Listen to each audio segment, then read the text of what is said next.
First of all, I don't call it a supporting role. I don't call any of my roles supporting roles because I think they hold their own. When I came in, I was actually waiting for those typical lead roles. So my mother said, "Are you waiting for for somebody to just make a film for you?" I said, "I'm waiting for a right break. Somebody will come with a good role." And she said, "Until you prove yourself, until people see you perform, until you prove your mettle, why will anybody come to you for work? So take on a beautiful role, inconsequential of whether it is a typical lead or it's an important role." Now, with the OTTs coming in, that line is diminished. Now you are an actor. I feel the audience is changing. They are so receptive to newer stories, to newer ideas, to things that kind of, stimulate their creative instincts as well.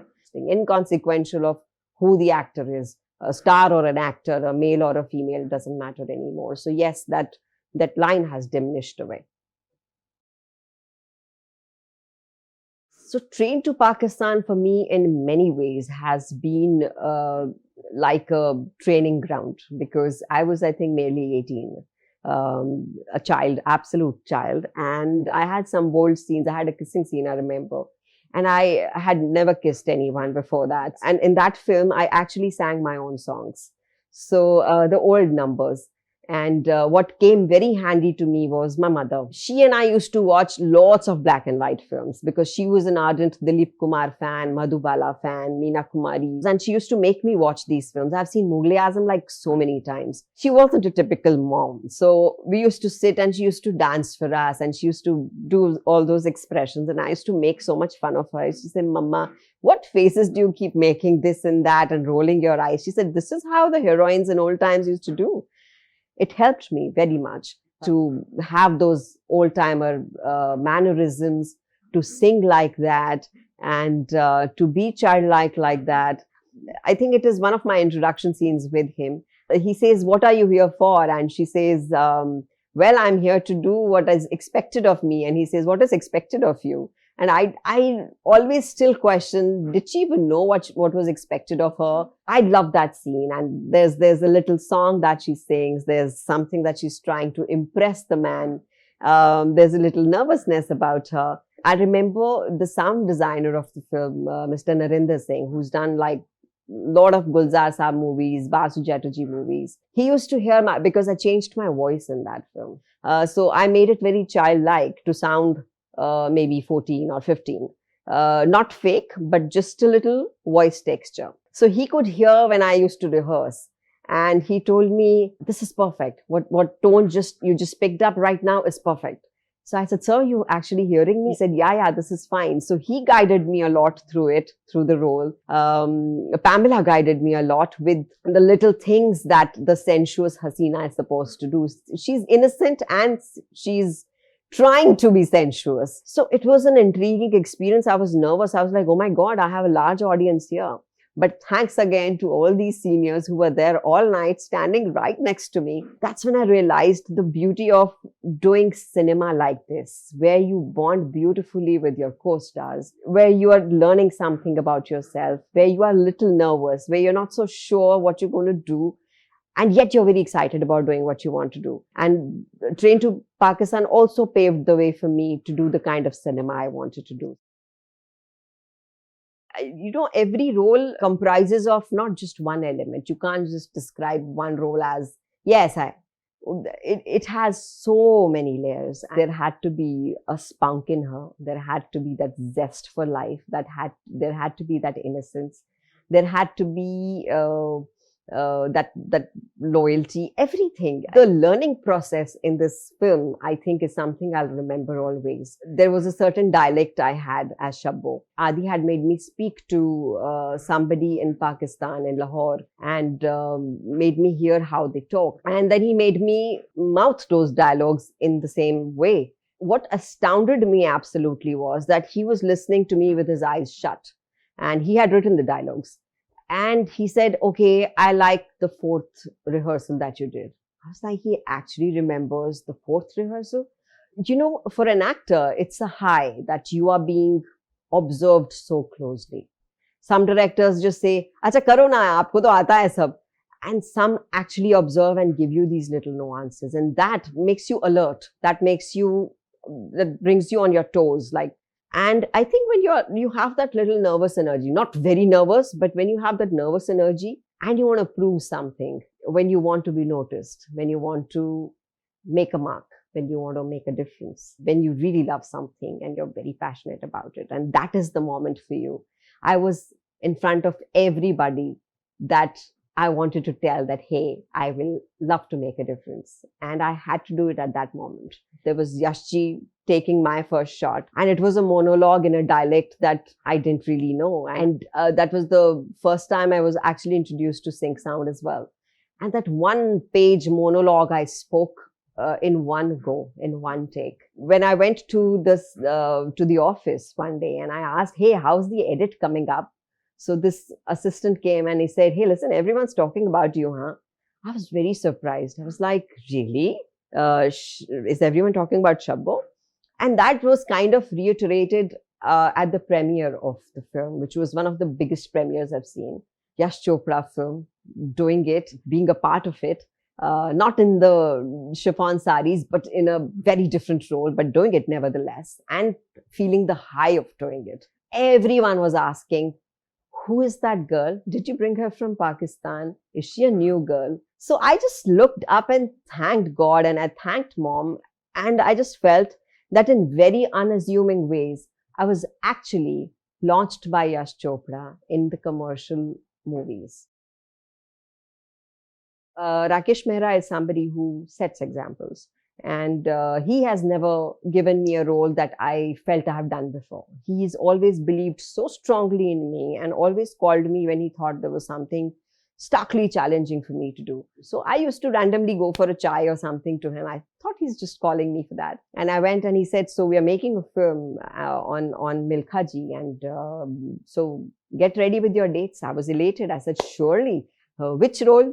And again, my face fell when he said the sister's role. I said, why are you making me play a sister's role? So he said, listen, don't go by typical norms the industry has. There are certain stories which have the brother sister in beautiful roles, and this is one of them. If you see the film, you don't realize that she does not have lines in the film. I have no dialogues in the film except for a word here and there. Nothing, because everything that is done through her eyes. Happiness, sadness, loneliness, and that was the difficult part, and that's not me at all. I mean, I am very verbose about what I'm feeling, and I just blurt it out immediately. In fact, I'm very reactive. There were certain scenes that was so miraculous. The famous scene, that is the scene where the earring scene where he gives me the earrings, the much talked about scene. So I was wearing my shirt and my pants, and so I just sat down on the chula, the kitchen, and I just couldn't get it right. So suddenly Mr. Mehra came and he said, listen, why don't you just wear your costume and come? So I just went and wore my salwar kameez and put the dupatta on my head and, covered myself. Suddenly I saw my body language changed. I sat differently at the chulha. My house chores that I was doing, the way I was doing them changed themselves organically. And that was the power of the costume. One thing I realized also on the sets of Bhag Milkha Bhag was the subconscious mind that we have is not just ours, but also of the roles that you play. So when I was hugging Farhan, I thought, is that going to be the end of it? Are we ending the scene this way? And while hugging him, because we didn't do any rehearsal for that scene, Rakesh Mehra said, just flow with it and whatever comes to you organically, just do it. While hugging him, while my eyes were shut, I thought, it just came to my head from nowhere. I don't know where it came from. I still have that question in my head. Ye aaya kahan se? That when we had shot a month back with the younger Milkha, the younger part that we shot, and the father had saluted Milkha. It just came to my head. And I just, broke the hug and I just saluted him that way. And Rakesh Mehra didn't say cut. There was pin drop silence. I think everyone was crying on the set for that moment. So I realized that not only Divya Dutta has a subconscious, even me playing Isri Kaur and how I played her and what I remembered of Isri had a subconscious. As they say, a typical filmy thing. Have you arrived? I think I arrived with Milka.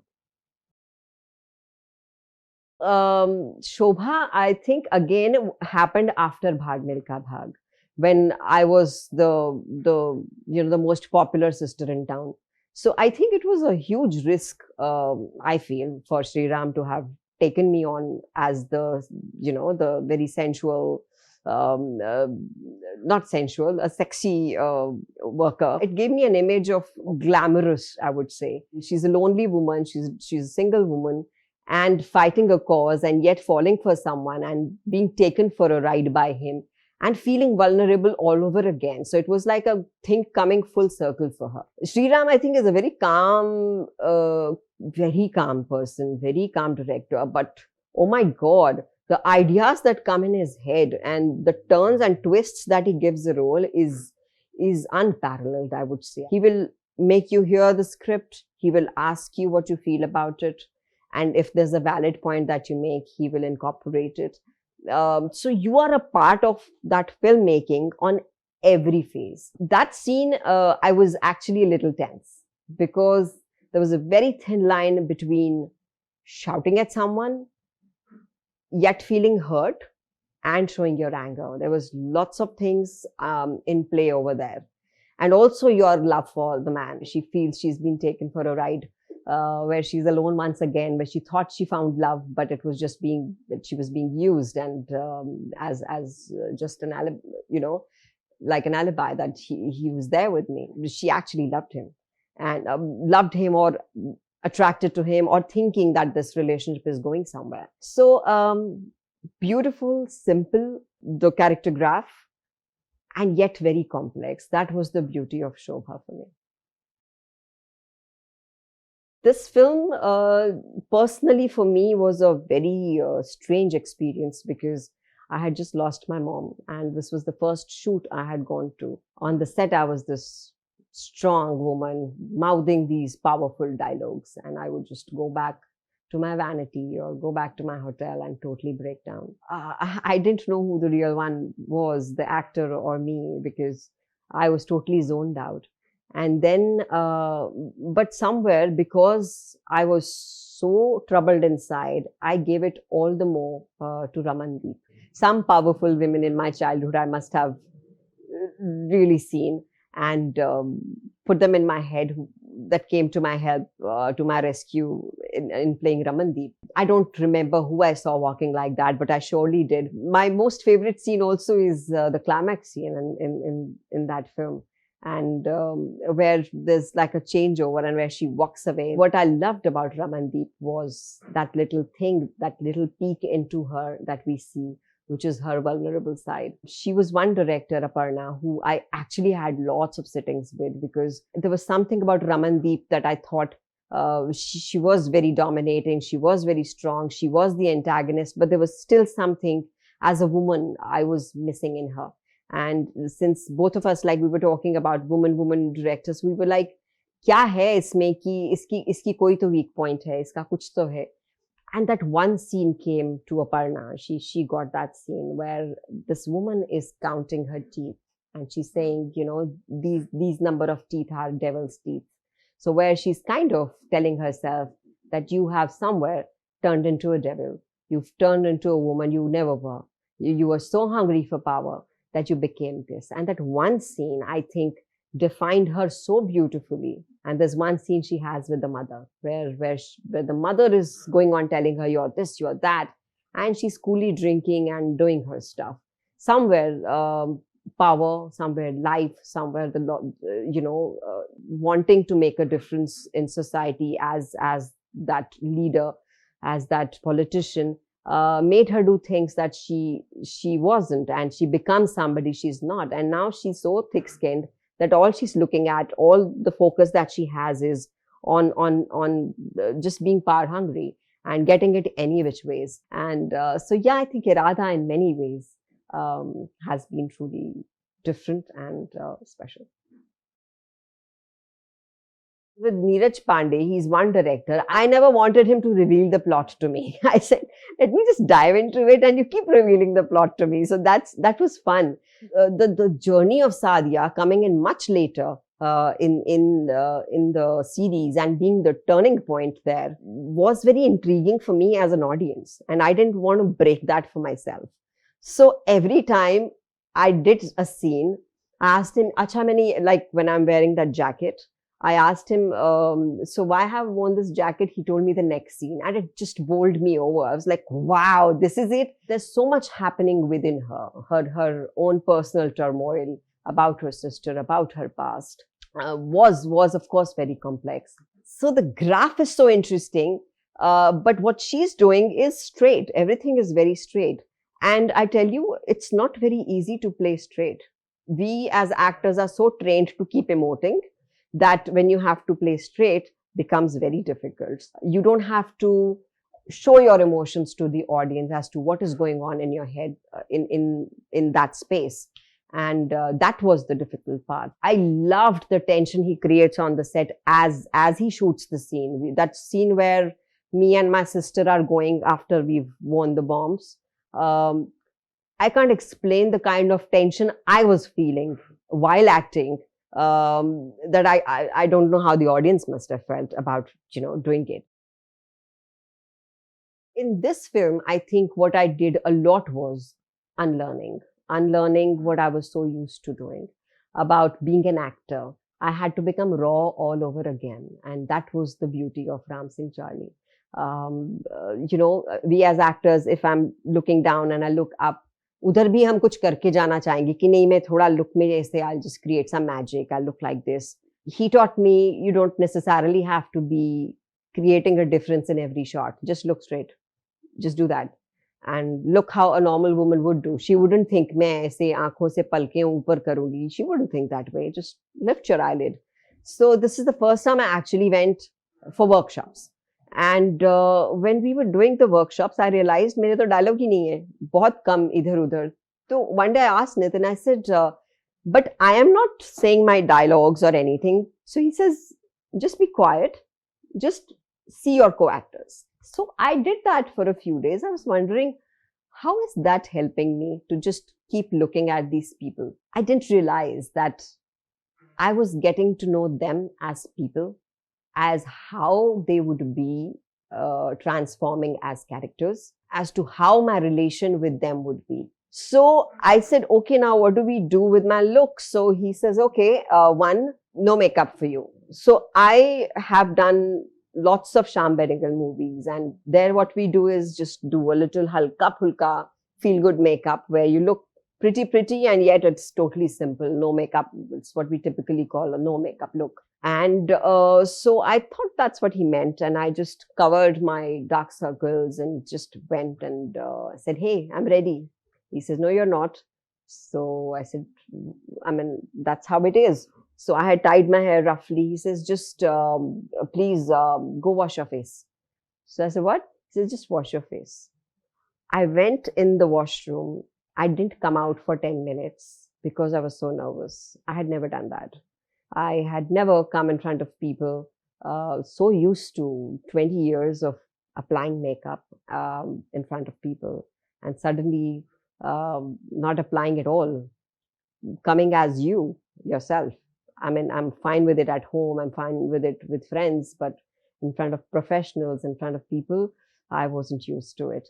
And then he said, listen, there are two things. You cry very well. So I was very happy. I said, yeah, I do. He says, you're known for your emotional scenes. Please don't cry in my film. I said, but agar mujhe rona aa gaya to kya karungi?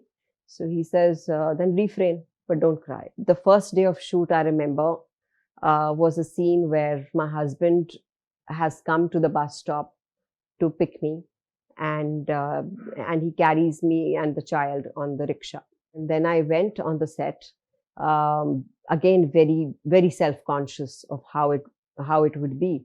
But the magic of that moment, of seeing my husband change from somebody who believed in his passion for circus to becoming somebody who only wanted to earn money, was a very subtle, quiet expression. And I forgot how I was looking.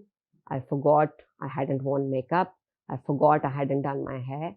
I was Kajri. I felt like I had to cry, but I held myself back. And I realized why Nitin had told me to refrain, because that is this inherent strength of Kajri, where she gives strength to her husband without talking too much. That is Kajri. I realized all the workshops that I had done where I didn't speak a word all came to my rescue. All was of such big help when I was on the set, because I knew exactly who was what were they doing, what is my chemistry with them.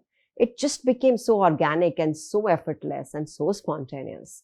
I think I, per se, personally, have always felt that I am an actor. I would love to do every kind of role, and I'm doing so. I'm doing like a lead role, I'm doing a negative role, I'm doing a comedy role, and I'm loving it all. And why should I be bound in a certain image or be called a certain name by anyone just because I've done one or two films which were those? I refuse to be bound in images, and I'm glad that time has finally arrived and I don't have to fight for it.